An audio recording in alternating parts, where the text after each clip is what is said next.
I am Claire Rason, and I am the founder of Client Talk.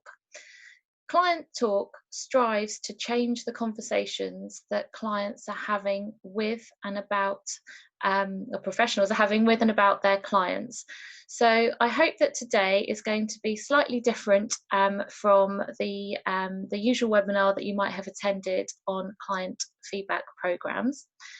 I'm hoping to make it slightly interactive. So to start with that, I just want everyone to familiarise themselves with the chat box and also with the participants button. So perhaps if you could all have a look at your participant button now and just confirm with a yes or a no that you can hear me and that everything's working.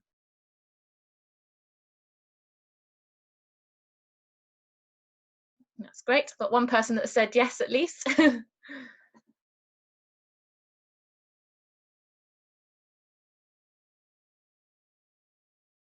Fantastic. I've got some more people saying hello. So hi to everyone.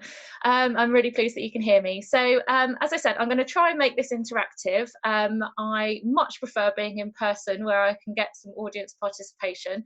But hopefully I can work with what we've got on this webinar to make sure that you're all participating in the next 30-35 minutes. I've got you all on mute, but if people want to speak when we get to some Q&A, then let me know and we can have more of a conversation. So what I want to do today is talk a little bit about client feedback programs and what I mean by those. I want to focus on the foundations of client feedback programs and really dive into listening. For those of you who have been to one of my presentations before, you will know that listening is a passion of mine. I'm just going to, bear with me, I'm just going to admit someone else into the meeting room if I can work out how to do it.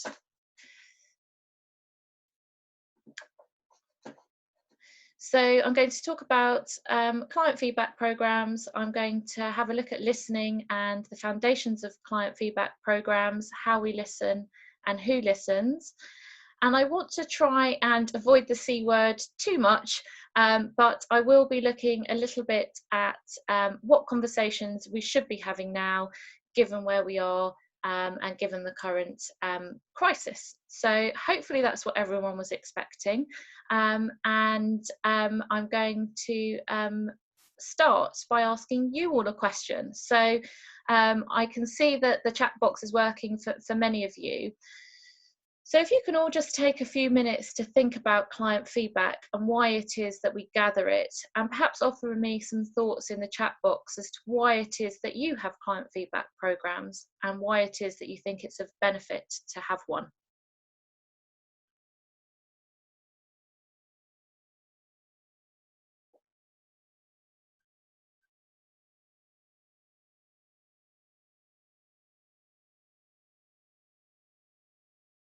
Great, so I've got some coming through now. So I've got Oliver, who said to think about getting honest feedback about the services provided. Absolutely. Any other thoughts? So hopefully continuous improvement. Yes, absolutely. I've got more coming through now. To hear insights about your business that perhaps you may never have considered. That's a really great one.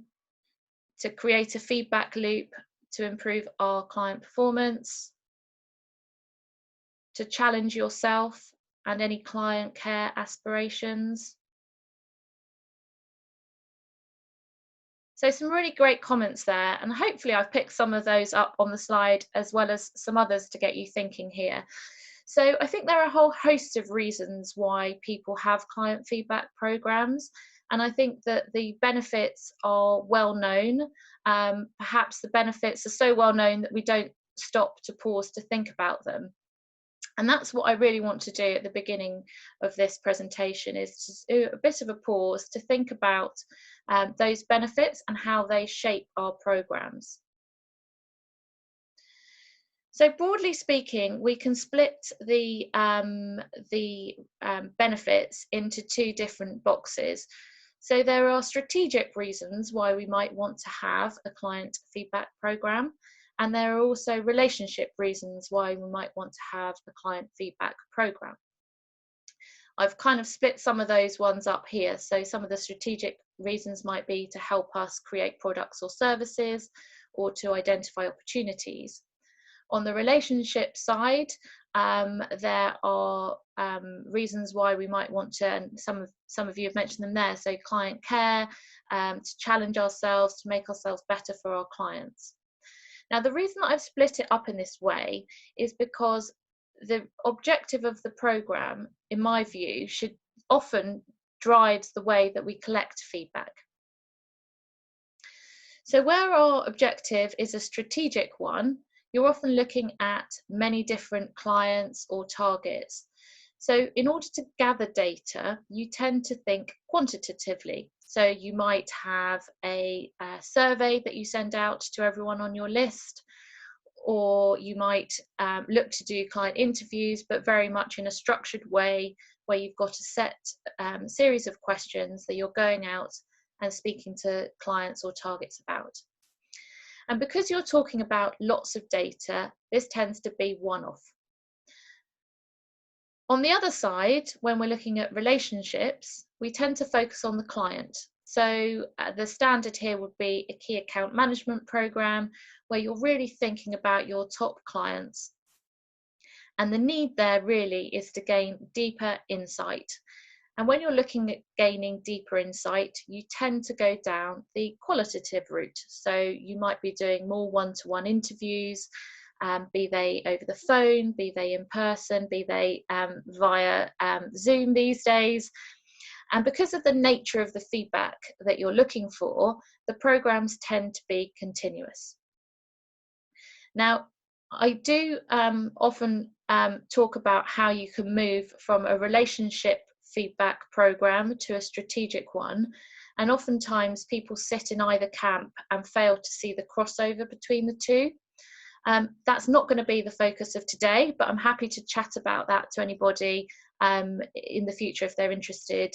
But what I really want to do today is focus on that bottom level of how do we gain the insight and how do we get that data, and drawing it back to basics.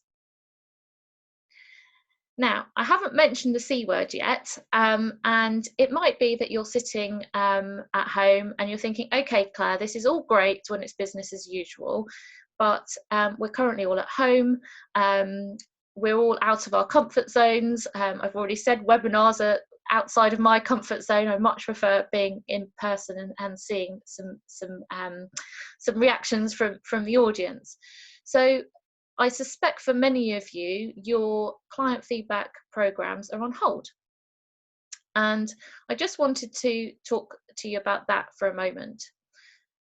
So what I've got is a few comments that I have either picked up or received from General Counsel. The one that you can see on the screen right now is from a General Counsel of a tech company. And his view, and this was quite early on in kind of lockdown, was, you know, stop bombarding me with webinars, with emails. What I want is for someone just to pick up the phone to me and ask me how I am. And that was a view that was shared by another GC who had a bit of a feed on Twitter, again saying, you know, give me a break. All I'm getting is these emails telling me about force majeure. I've had enough. So I decided that I would go out and I'd talk to some GCs and I would try to see what they wanted.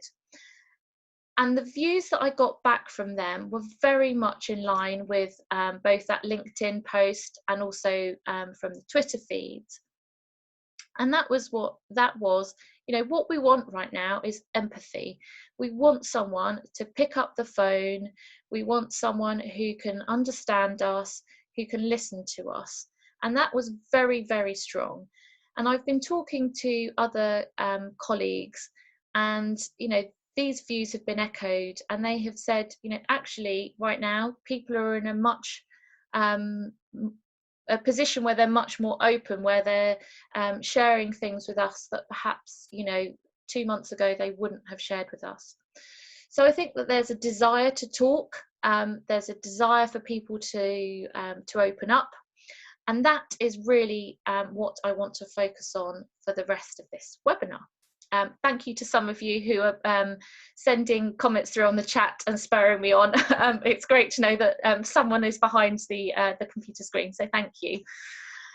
So gathering data, listening. Back in March, I launched a report, and if you haven't read it, you can download it on my website. And the title of that report was, Are We Listening? We did an lots of interviews with general counsel, with in-house marketeers, with coaches, to try and get a sense of what drove growth in professional services companies. And we had some really interesting findings there, and I just want to share a few of those with you now. So one of the things that we found was that client feedback programs in particular had fallen into a trap of just being a tick box exercise. So everyone agreed that getting client feedback was really important. Everyone kind of got a sense of, if it's important, we should have a client feedback program. And so everyone did, but not everyone was really thinking about why that they had one. And if you don't think about the why, if you don't think about that objective that I spoke about at the beginning of this presentation, you tend to find that you're looking at the wrong KPIs. So what do I mean by that? If your program is one that is supposed to be improving relationships, the KPIs that you should be looking at are, is our program driving more sales from the clients that we've got? Is our program improving our client satisfaction scores? I know a few of you in the chat box there were mentioning client care or client feedback. But what lots of these client feedback programs tend to do is measure, how many clients are within this program, or how many conversations have we had, without actually thinking about the quality of those conversations. And more worryingly was that lots of the clients were saying, okay, well, we just don't feel like we're being listened to. And pulling that back to the C word and the today, the comments that I'm getting from general counsel are absolutely in line with that. General counsel are saying, I would have expected empathy right now, and I'm just not seeing it. I'm just not hearing it. So just going to check that you're still all there, and I'm going to do a quick poll. So hopefully the wonders of technology will allow me to launch a quick poll. It's anonymous, so feel free to answer truthfully, because no one will know it's you that's answered. So I've got two questions that you can hopefully now see, and one of them is, do you have a formal client listening program in place? And the second one is, does client feedback inform your strategy? So if you can just take a few minutes just to answer, that'd be great.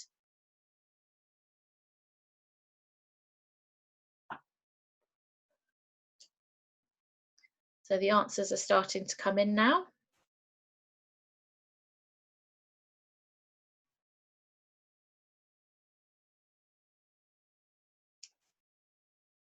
Okay, so that's great. So I will share the results with you. So actually, interestingly, and we've got a small sample size online, but actually not all of you have a formal client listening program in place, but that's great, because I didn't ask whether you are listening to your clients, and I hope that even if you don't have a formal client listening program in place, you are going out and listening to clients, which is obviously the most important thing. And then the second question was, does client feedback inform your strategy? And it's kind of 60-40 split there. So what I want to do now is share with you, where I had a bigger sample size, the feedback that I got back from heads of marketing of law firms of various sizes. So when I asked whether they had a formal client listening program, the overwhelming majority said yes, they did have a client listening program in place. I then went on to say, okay, so does client feedback inform your strategy? And the results I saw there were about half and half. And finally, I asked for firms using feedback, did that translate to high growth? I actually didn't ask that question. I deducted that from the questions and whether firms had grown at a higher rate than average. And what I found was that for firms that said that they were using client feedback to inform strategy, only 40% of those saw a higher than average growth off the back of feedback. Now, the reason I'm showing you this slide and the reason why this was interesting, and you can download the report to find out more about this, is that it kind of goes back to what I was saying at the beginning, that people do client listening. Some do it better than others. Not everyone uses what clients are telling them to inform strategy. And I think that when you are hearing things that back from clients, there are themes that emerge that mean that you can use it for strategy. But actually, firms who were using it to drive strategy weren't seeing that in the results. There are a whole host of reasons why that was, but one of them goes back to listening, and that's what I want to focus on now. So people are perhaps speaking to clients, but are they listening well enough? So if I can move the slide on. So I said at the beginning, where you're looking at client feedback from a relationship point of view, which I think many of us do, we tend to go out and interview as a way of gathering our feedback. So that tends to fall into two camps. It falls into formal client listening, so that might be at the end of a matter, or it could be once a year as a formal relationship review. But hopefully you're also having lots of conversations and interviews with your clients informally. So that might be over the phone, it won't be in person anymore, but hopefully you're continuously talking to your clients. And some firms will be gathering lots of that data. I suspect most firms aren't gathering lots of that data. But regardless, it all comes down to a conversation between yourself and your clients. And for that, you need to listen. So listening is something that fascinates me, and it is something that I have learned to get better at. I am an accredited coach, and I know some of my fellow colleagues from Henley Business School are online, and it's a skill that I think so many of us overlook, even though we probably know so many of the quotes that exist about listening. So Steve Covey, I think, is probably one of the best known people to talk about listening. And in his Habits of Highly Successful People, I think the one that resonated the most with me was that you should listen to understand and not to reply. Lots of people write and speak about the difference between hearing and listening. And if you are a coach, then you know about deeper listening and listening with empathy. And I think, if in doubt, quote Winnie the Pooh. And Winnie the Pooh also has something to say on listening. So I'll leave that there for you. So listening is a process which involves perception. It involves processing what you're hearing. And the way that you perceive and process has an impact on how you remember and how you understand what's been said. And that's what I want to focus on for the next kind of 5-10 minutes or so. So in 1995, Watson, Barker and Weaver came up with something which can be remembered by the acronym PACT. And it 95 is recent, but not so recent when you think about all the different studies that will have followed. But the reason I have picked this one, and it has been developed over the years, is because I think it's one that's easy to remember, and I think it's one that really highlights how habits develop when we're listening that we're not even aware of. One of the things that you are taught when you are a coach is self-awareness. And hopefully what I will do over the next 5 to 10 minutes is give you an insight into one of the ways that we listen, and how some self-awareness can change the way that we listen, and therefore change the way that we remember information. So what Watson, Barker and Weaver found was that people tend to fall into 4 camps in terms of listening and in terms of the habits that they form when they listen. So the first type of listening style is people-oriented. So for a people-oriented listener, they are very responsive to the emotional state of others, and their focus is very much on the thoughts and feelings of the speaker. So you tend to find that coaches and counsellors fall in this camp, and they're not particularly interested in the content of the speaker's interview conversation. They are really focused on, what does the client think or feel, or what's this telling me about their emotional state right now. The second style, which is often kind of identified with lawyers and accountants, so you might know people who listen like this, and they are primarily interested in finding out what the speaker wants.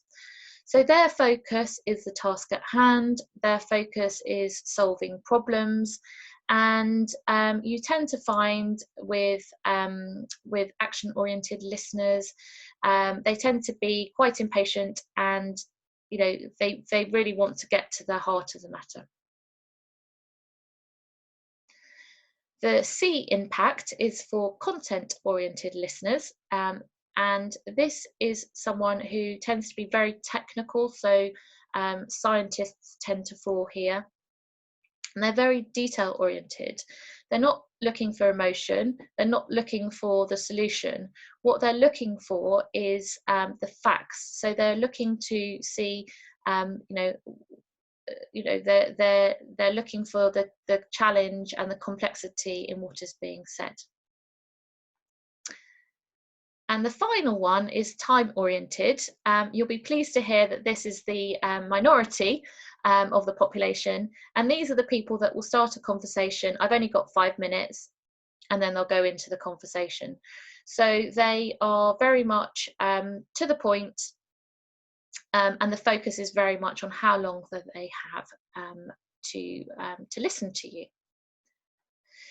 So just to check you're all still there, and that I haven't lost anyone, what I would normally do when I give this presentation is I would get you to pause and to think about how these different listening styles might impact your client feedback programs. Bearing in mind you're sending someone out to listen, they're coming back with information. What I want to do today is slightly different, and what I want to do is to have you to think about how the current climate might impact that. So if you can just all take a few minutes and have a think about how those different listening styles might impact your programs, but specifically, how might the current climate impact, the person, and what listening style might work best. So if you can go back to your chat buttons.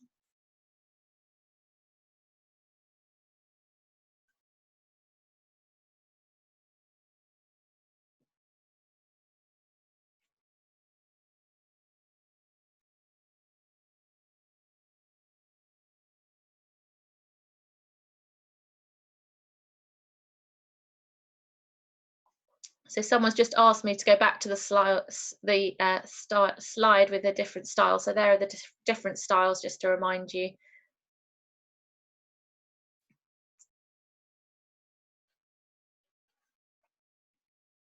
So to recap, the different styles, people focus on different things. So the people are the ones that focus on the emotion. The actions are the ones that remind people on the what needs to happen. So I've got some people coming back and saying that perhaps the people-oriented style is what people need right now. And as we've said, that isn't necessarily where most lawyers and accountants fall in. yeah, again, someone else coming in and saying that, understanding people's emotions really important right now.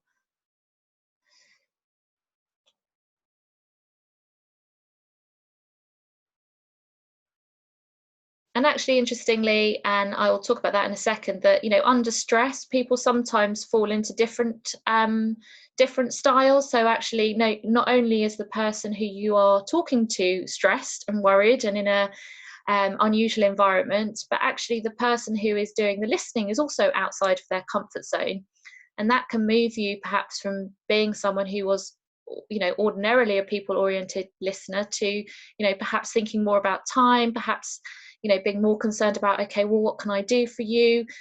Sense of urgency in the client might drive you into a different style. So let me just offer a few other insights there from some later studies on PACT. So there have been studies which have looked at how or what link there is between the listening styles and empathy. And there has also been studies that have been conducted which link the listening styles to personality. And some interesting findings there. So one of those is that people-oriented listeners, and it's something that lots of you have said is perhaps the thing that needs to happen now, is more people-oriented listening, unsurprisingly tend to be higher in sympathy, but not necessarily higher in empathy, in the sense that they get dragged into the emotion and feel the same as the person talking to them, which is quite interesting. A later study showed that people oriented had more compassion, which again, unsurprising. And going back to earlier slides about what GCs want right now, they want that compassion, they want that empathy. Action oriented tend to be lower on empathy, unsurprisingly, and they didn't tend to respond to emotion. Now, actually, what clients might want right now is a balance between the two. So they probably want someone who can show that compassion, who can show that empathy. But actually, having someone who kind of can divorce themselves from that emotion and think about some of the actions that might help the clients, having a balance is probably really important as well. So it's something that I always kind of offer when I'm doing client listening exercises or talking about client feedback programs, because I think the tendency is to go in really deep and to think about, okay, how are we analysing the data? What data are we getting? Where are we getting the data from? But I think that there's a lot of value in pausing and thinking about, okay, well, how are we actually gathering this data? What do we mean by gathering data? Do we mean listening? And actually, are the people who are doing that listening skilled in listening? We all know that partner that goes in and talks and talks and talks, comes out and says what a great meeting it was, and perhaps let the client have about 2 words in. So, is that the right way to start a client listening exercise? And how can you improve your programs by having richer listening? In terms of the answer to the question, so what style works best right now? I normally say there is no one style that works best. I think actually right now people oriented is probably the best style, because I think that people do want to open up, they do want to share, and they do want that empathy and that compassion. And I should say that the styles are habits. So, as with all habits, it's the thing that we fall back on in times of stress. It's the thing that we fall back on when we're not thinking. But having an awareness of our style means that we can jump into and adopt a different style. So I want to talk a bit now about remote listening, which remote presenting is definitely a lot harder, and remote listening is also more complicated. So I just wanted to talk a bit about that now. And I just wanted to offer some tips on how we might listen remotely, and how we might make our remote conversations stronger. So for coaches online, you will know that one of the things that you learn when you're a coach is to just be silent. It sounds easy, it's really difficult, and it's even harder remotely. So there is a real tendency when you're having a remote conversation to fill those gaps, to keep talking. And I would encourage you to leave bigger gaps when you're having interviews and when you're talking remotely, because you will get so much more from your clients if you do that. Sounds simple, but really powerful. The second thing that I wanted to offer was, are you still looking for the non-verbal? So one of the things when you look into how to listen more deeply, how do you become a more skilled listener, is what are the non-verbal signs? Is what the client's saying in tune, in line with the non-verbal? So, an example might be, you ask your clients, are you happy with our fees? And they might say yes, they might nod, but, they might be leaning back, they might be crossing their arms, they might be twitching their legs. So, are you looking out for those non-verbal signs remotely? It's possible, it's difficult, but, someone's already kind of in the private chat room mentioned to me, when you're stressed, you tend to throw lots of things out of the window. And the current situation that we're all in means that we're all under a degree of stress. And one of the things that also triggers in us is that we tend to become less sensitive to the non-verbal. So we're in a situation where we're trying to communicate with people remotely, which is already more difficult. And we're already in a situation where, the neuroscience tells us that we are less sensitive to others. So being aware of that and taking a pause and reminding yourself that it's important still to listen to those non-verbal signs will help you have more meaningful conversations. I'm going to do another quick check-in just to make sure you're all there. So if you can all go to your participants buttons, and it's a yes or no this time. So let me clear the previous poll. I'm going to just ask yes or no. Do you tend to default these days to a video call rather than a phone call? So yes, if you're tending to prefer video, no, if you're tending to prefer phone.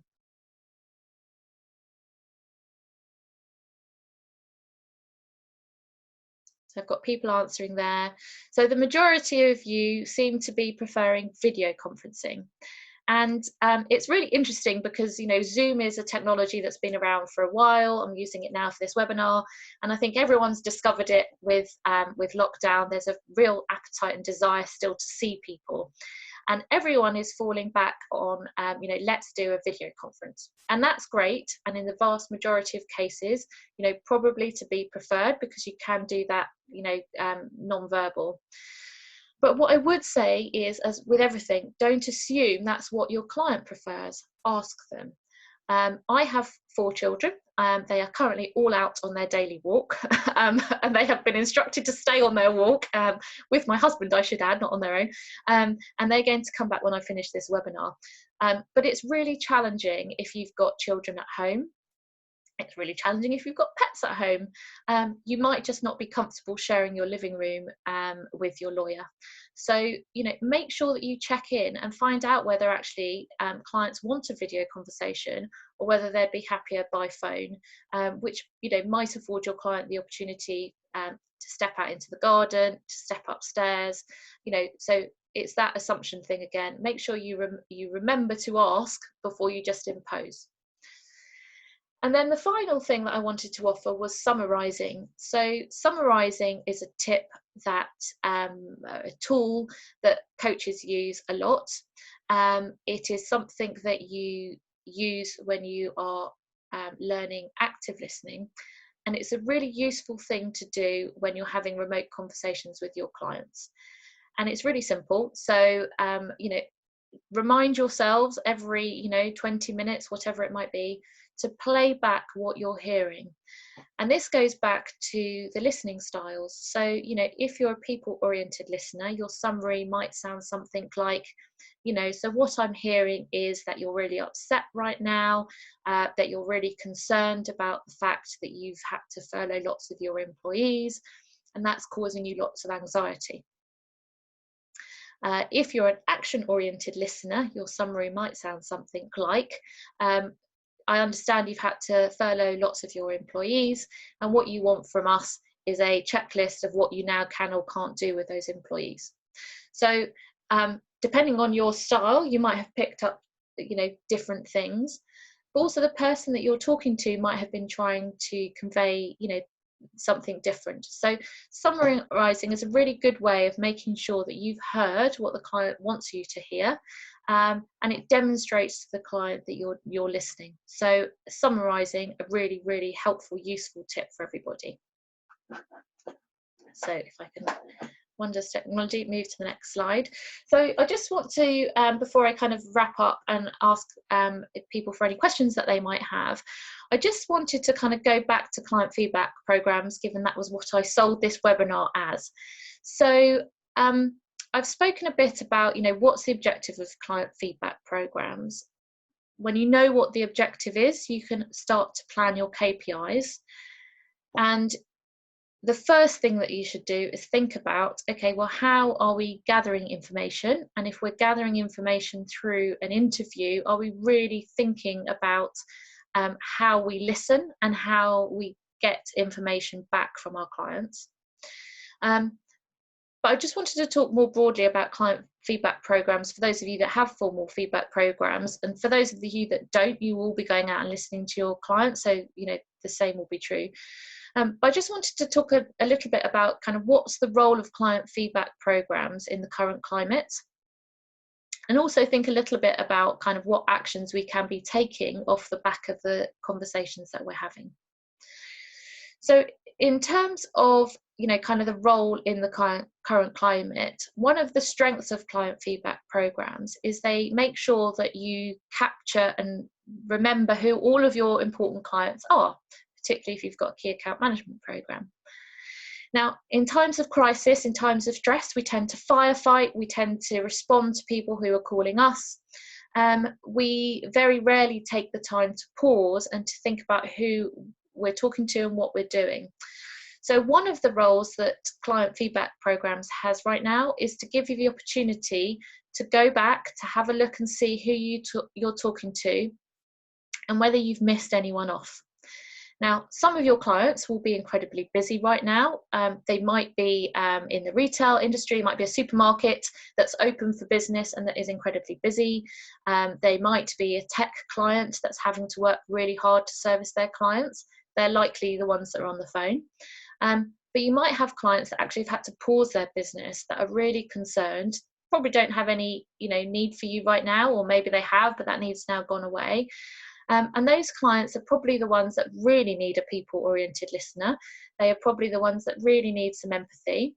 And they are the ones that will probably really value a call right now because perhaps no one else is calling them.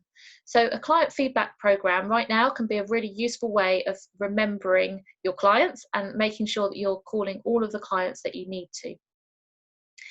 The other thing with client feedback programs is gathering information. So I've mentioned at the beginning that client feedback programs, you tend to have kind of formal interviews, you tend to have informal interviews.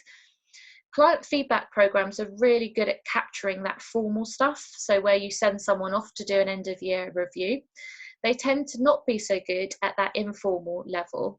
And probably what's happening right now is that people are going off and they're having lots of informal conversations with their clients, and that data, that information is being lost.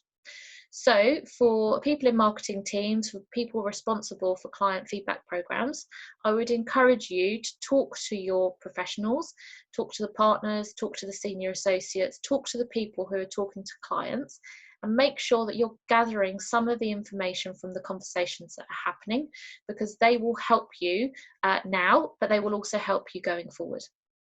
What I tend to say when I'm talking about client feedback and how what you should do with what you're getting, there's the collection stage, which is really important, and what I've been talking about today. There's then a need to communicate it back.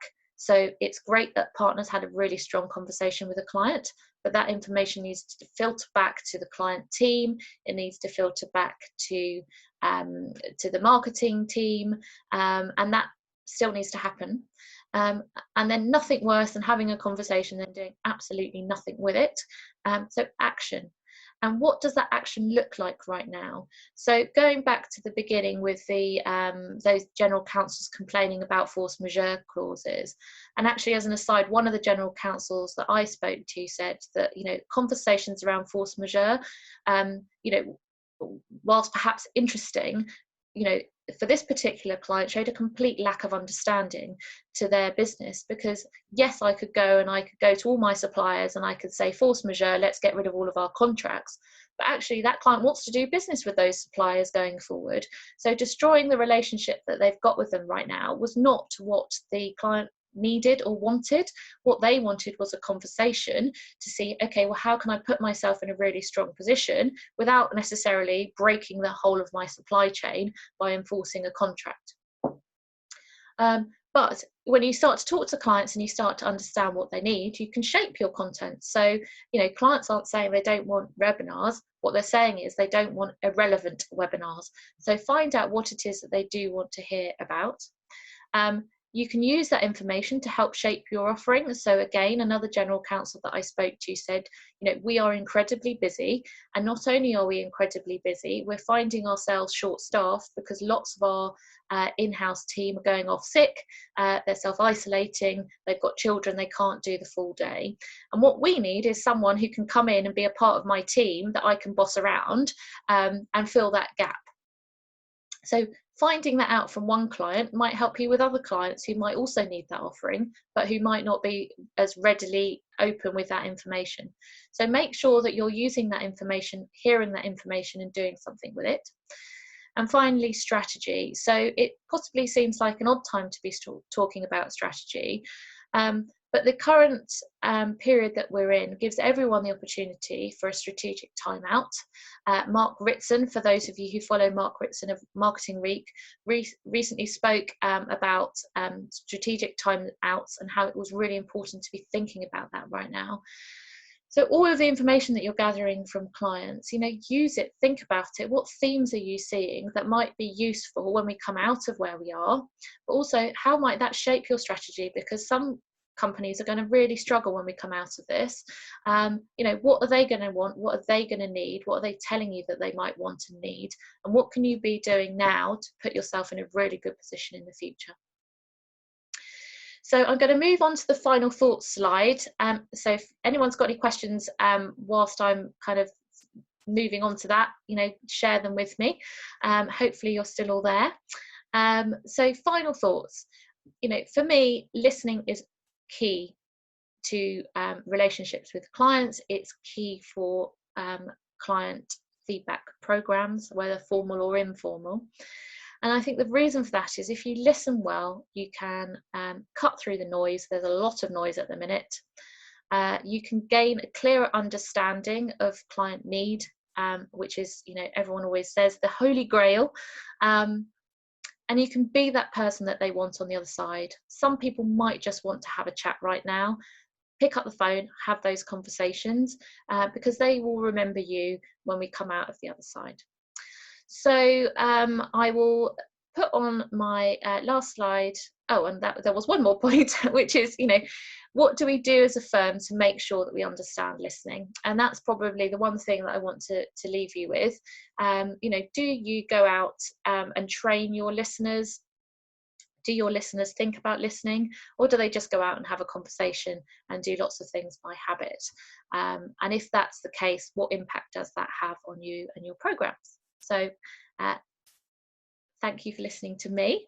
As I said, I'm not going to disappear. So for those of you who have kind of had your questions answered, thank you. For those of you who want to stay online and ask me some questions, I will be here. So feel free to ask away.